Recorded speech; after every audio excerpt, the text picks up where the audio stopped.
We are back on the air. This is 2017, and this is Radio Entrepreneurs, talking to entrepreneurs all year long. I'm looking forward to this year. Last year, hundreds of thousands of people connected with our show. Peoples, I think I said by mistake, people.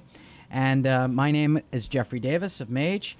And this guest, returning guest, someone I really enjoyed last year. I'm sure I'm going to really enjoy him this year.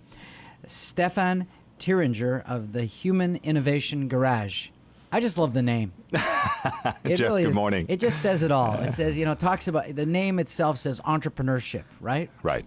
I think it's, first off, thanks for having me again. It's a pleasure being here again and great seeing you all again. Thank you. It's interesting. So people resonate with the Human Innovation Garage.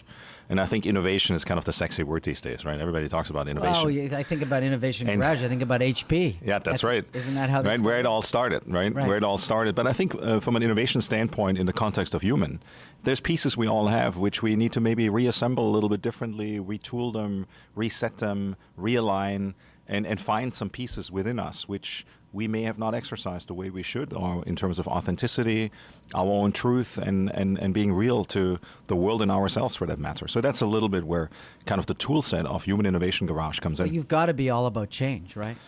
You have to be about change and challenge, kind of changing status quo and challenging your status quo and moving forward. And I think that's a big part about it. As we go into a new year, everybody has these, great promises to themselves. And now we're in week number 2 and everybody goes, oh, shit. I didn't really do what I said I was going to do. So what now? And now everybody's kind of going through that first roller coaster. And entrepreneurs in particular, I think, see that happening at the beginning of a year. All the goals, all the goal setting, and all the things we've missed doing last year. So we're going to do it this year.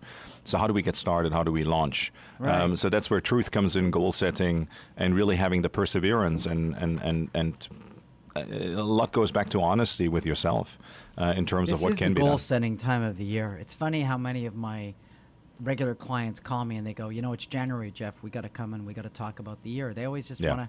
They don't do it in. They don't do it in March, and they don't do it in February. They do it in January. You have to do it in summertime too. They do it though. Yeah, around Labor Day. Exactly, and I think there's a downtime, and I think sometimes reflection is a big part. A practice of mindset and a practice of mindfulness, and that's another word, right? Which with innovation over the last couple of years, everybody talks about mindfulness. But what does mindfulness really mean? And what role does mindfulness, quiet time, reflection? And a practice I recommend to a lot of people, meditation. We're about to launch tomorrow morning a Radical Mastermind series, a weekend series 2017 down at the Soho House in New York. And one of the big things we're going to be introducing into the weekend practice, and for that matter tomorrow morning actually at the Soho House as well, is meditation. Wow. Because meditation is really kind of a grounding practice without any distractions, without any disruption. If it's 10, 15 minutes of really... I don't want to say digging deep, but letting kind of thoughts fizzle without distraction. Not that I'm a meditator, but I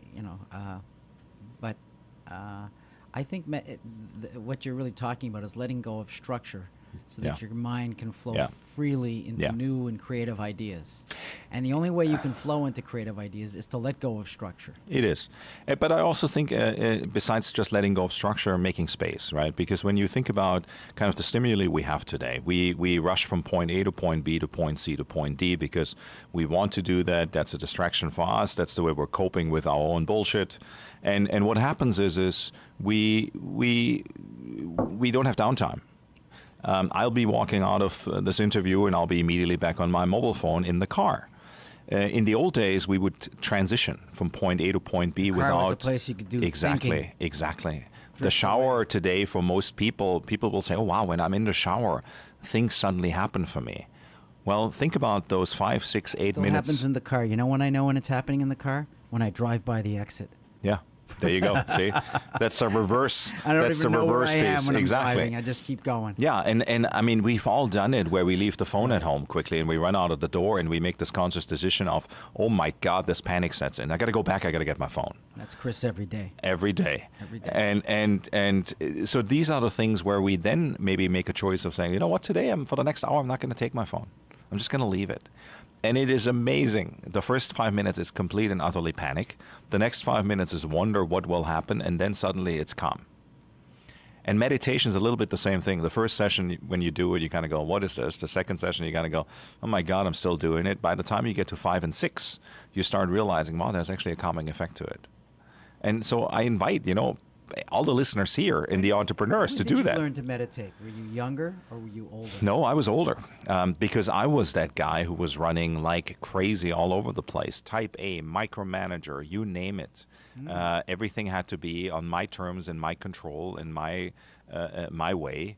And that comes to my point. kind of guy. Yeah, I mean, that's what we are as entrepreneurs, right? And that's how we think things get done. Right. But what we don't realize is we're really not only destroying ourselves, but we're also very destructive to our environment, meaning people.